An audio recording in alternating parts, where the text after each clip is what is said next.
Welcome. I've been noticing the effects of labeling what we think things are, labeling what we've been taught things are, and interpreting what we think is here happening. It's such a subtle thing.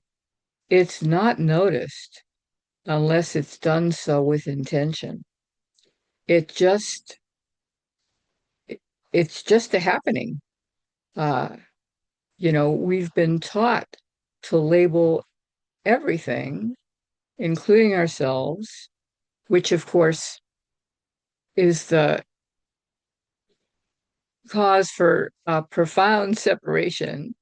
What you label something and now it's that, and it has its imagined own properties, and it's separate from this.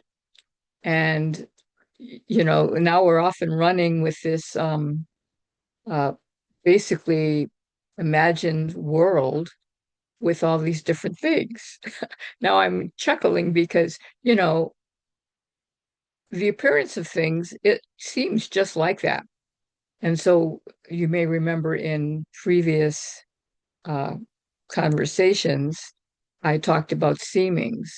So seemings is really important because there's no denying, you know, the appearances. I mean, it's just what is. And so it's the ability to hold a paradox, to begin to recognize that what appears to be here as this, that, and the other thing is simply an appearance that we've learned to label and, imagine that that's what it really is.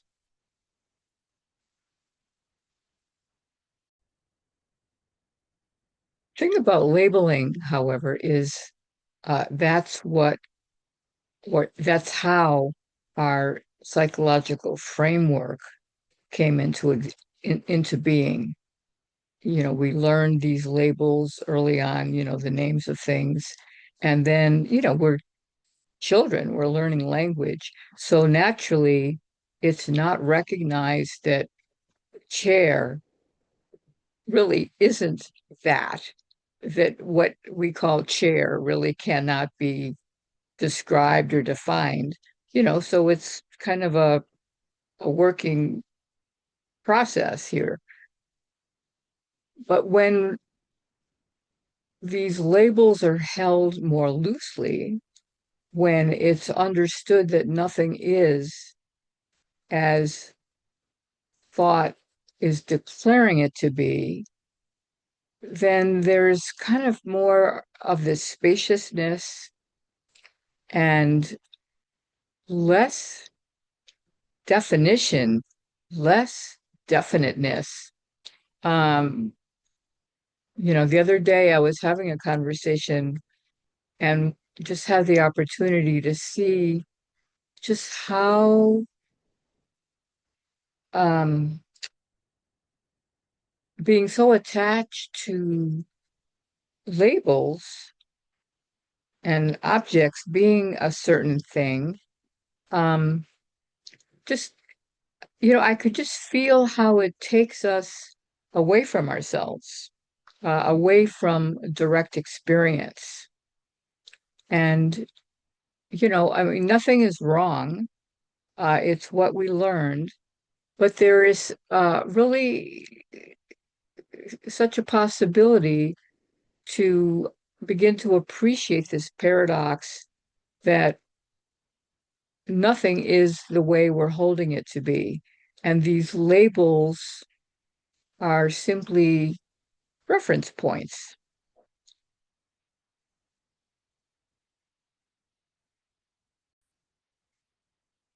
So, how does that translate into experience?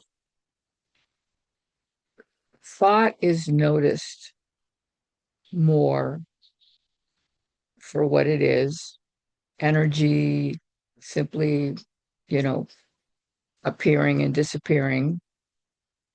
And and so nothing is held to be quite the way it is.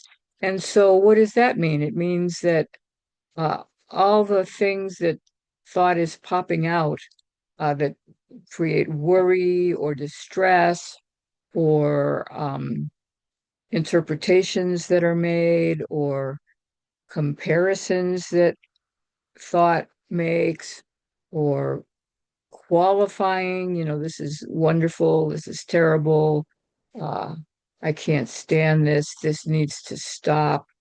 I mean, all of that is so natural. And yet, this is where the suffering comes from.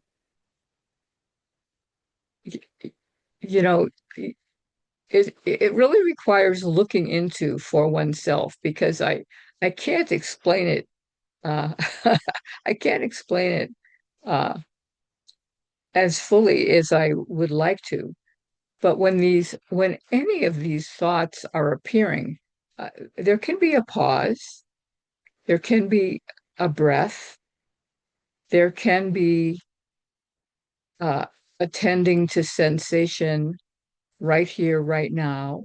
There can be noticing colors, shapes, and textures, because all of these reference points are just um, fabricated. I mean, truly, they're fabricated, and it's fine. So this is just a very significant departure from what I call consensus reality, which holds everything uh, in a split framework. And there's always judgments about it. This is good, this is bad, this is right, this is wrong.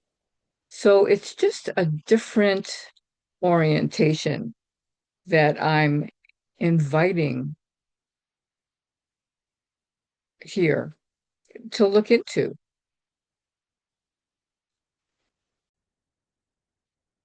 I'd say that the less attachment to these ideas and concepts, the the more spaciousness, the more just stillness, even no matter what's going on. It's not like stillness is a good thing and it's quiet and it's calm and it's peaceful. Stillness is, for me at least, is just the kind of the absence of all the commentary and the judgments and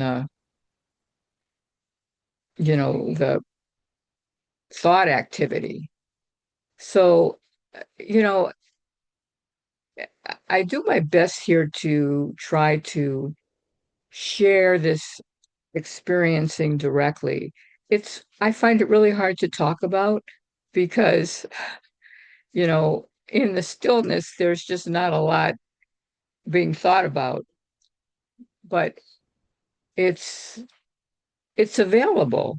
And and maybe a starting point is simply pausing periodically, noticing the breath, noticing sensation, noticing just the dimensions of experience, colors, sounds, whatever seems to be appearing in the moment, wherever you are, and just being with that in the stillness. I mean, even if a thought judges, well, this is boring, or well, nothing's happening here, just notice that. Just notice whatever appears, whatever thought seems to go by.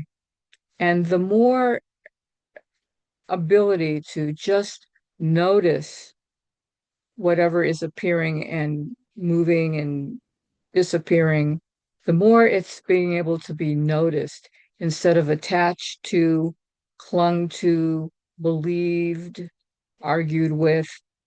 Um, the more how do I say, just what's here, presence. I mean, that's another word, but I mean, just feel it.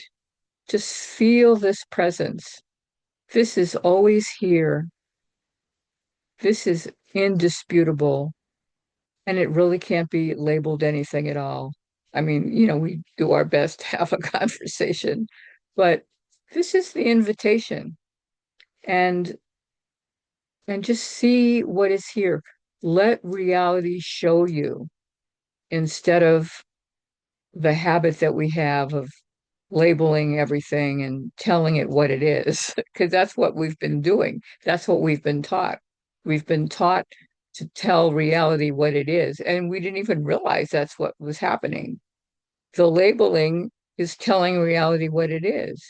But what's here is beyond labels, it's beyond ideas about it, it's beyond our interpretations.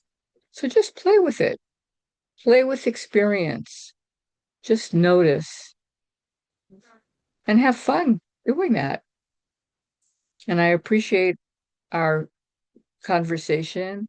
I'd love to hear from you. I'd love to invite you to ask any questions or even have a conversation together. That would be just delightful. So thank you so much for being here.